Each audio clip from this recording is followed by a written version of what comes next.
السلام علیکم ورحمۃ اللہ وبرکاتہ۔ محترم حضرات و خواتین کی خدمت میں ایک اعلان ہے۔ جیسا کہ آپ جانتے ہیں کہ پچھلے ہفتے ہم نے ایک اہم کلاس کی شروعات کی تھی ظہر سے پہلے 11 بجے کے بعد، اور انشاءاللہ سلسلہ کل آگے بڑھے گا۔ تو تمام حضرات و خواتین سے ہماری اپیل ہے کہ کل 11 کے بعد اس مسجد کے پہلے فلور میں تشریف لائیں۔ انشاءاللہ ہماری کلاس ہوگی پیر، منگل، بدھ اور جمعرات ظہر سے پہلے، یعنی 11 بجے انشاءاللہ۔ الحمدللہ رب العالمین والعاقبۃ للمتقین والصلاة والسلام علی رسولہ الامین وعلی آلہ وصحبہ اجمعین ومن تبعهم بإحسان إلى يوم الدين، أما بعد۔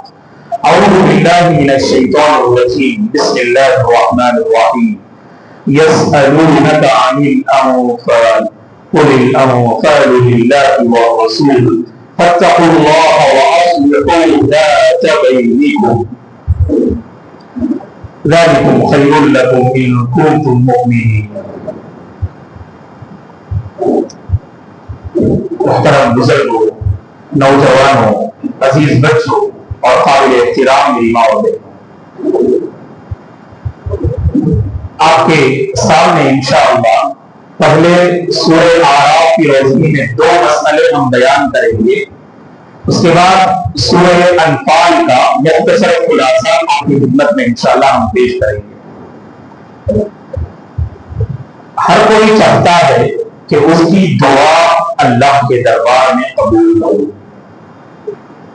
دعا قبول ہونا یقیناً یہ بہت بڑی نعمت ہے، اور دعا قبول ہوتی ہے رب کو منانے سے، رب کو راضی کرنے سے۔ اور اہل علم نے اپنی کتابوں میں لکھا ہے کہ رب کو منانے کا ایک طریقہ یہ ہے کہ اللہ تعالیٰ کی دعا میں خوب تعریف کی جائے، اللہ کے اسماء اور اس کی صفات کا وسیلہ لیا جائے۔ اسی کو اللہ تعالیٰ نے سورہ انفال میں، سورہ اعراف میں بیان کیا کہ وَلِلَّهِ الْأَسْمَاءُ الْحُسْنَى فَادْعُوهُ بِهَا۔ اللہ کے مبارک نام ہیں، ان مبارک نام کے ذریعے اے اللہ کے بندو تم اللہ سے دعا کیا کرو۔ جب بندہ اپنی دعا میں اللہ کے مبارک نام کا وسیلہ لیتا ہے، سہارا لیتا ہے، تو اس کی دعا قبول ہوتی ہے۔ اور اسی طرح سے انسان جب اپنے نیک اعمال کا سہارا لیتا ہے تو اس سے بھی دعا قبول ہوتی ہے۔ آپ نے ماضی میں کبھی اللہ کی خاطر کوئی نیک کام آپ نے کیا ہوگا، اس نیک کام کو لے کر آپ اللہ سے مانگیے گا، ضرور اللہ تعالیٰ آپ کی اس دعا کو قبول کروائیں گے۔ تو گویا کہ دعا قبول ہوتی ہے اللہ کے مبارک ناموں کا وسیلہ لینے سے، اور ماضی میں ہم نے جو نیک اعمال کیا، ہمارے اپنے نیک اعمال کا وسیلہ لینے سے بھی اللہ کے پاس دعا قبول ہوتی ہے۔ یہاں ایک مسئلے کی ہم وضاحت کر دیتے ہیں۔ بعض احباب اللہ کے نبی کا وسیلہ لیتے ہیں، یاد رکھنا اللہ کے نبی کا وسیلہ لینا یہ قطعاً جائز نہیں۔ کیوں؟ کیونکہ جو انتقال کر گئے ان کا وسیلہ ہرگز نہیں لیا جا سکتا۔ میرے اور آپ کا عقیدہ ہے کہ صلی اللہ علیہ وسلم کی بھی وفات ہو گئی، لہذا دعا میں یہ کہنا اے اللہ ہماری دعا کو نبی کے صدقہ طفیل سے قبول فرما، یہ کہنا قطعاً جائز نہیں۔ کیوں دوستو؟ کیونکہ ہم اور آپ اس نبی سے کیا محبت کریں گے؟ ہم سے بڑھ کے صحابہ محبت کرتے تھے، ہم سے بڑھ کر صحابہ چاہتے تھے۔ اللہ کی قسم پورے صحابہ کی ہسٹری آپ پڑھ لیجیے گا، کسی ایک صحابی سے بھی آپ یہ ثابت کر نہیں سکتے انہوں نے اللہ کے نبی کی وفات کے بعد اپنی دعا میں یہ سہارا لیا ہو اے اللہ میں تیرے نبی سے بہت قریب تھا، میں تیرے نبی کا بڑا عزیز تھا، چہیتا تھا، لہذا ان نبی کے صدقے سے میری اس دعا کو قبول فرما۔ اللہ کی قسم کسی صحابی نے نہیں مانگا، ایک دلیل آپ دکھا نہیں سکتے۔ تو لہذا دوستو اللہ کے نبی کا واسطہ نہیں لینا دعا میں، کیونکہ آپ انتقال کر گئے، کسی ولی کا سہارا نہیں لینا، کسی اللہ کے بندے کا سہارا نہیں لینا۔ جو انتقال کر گئے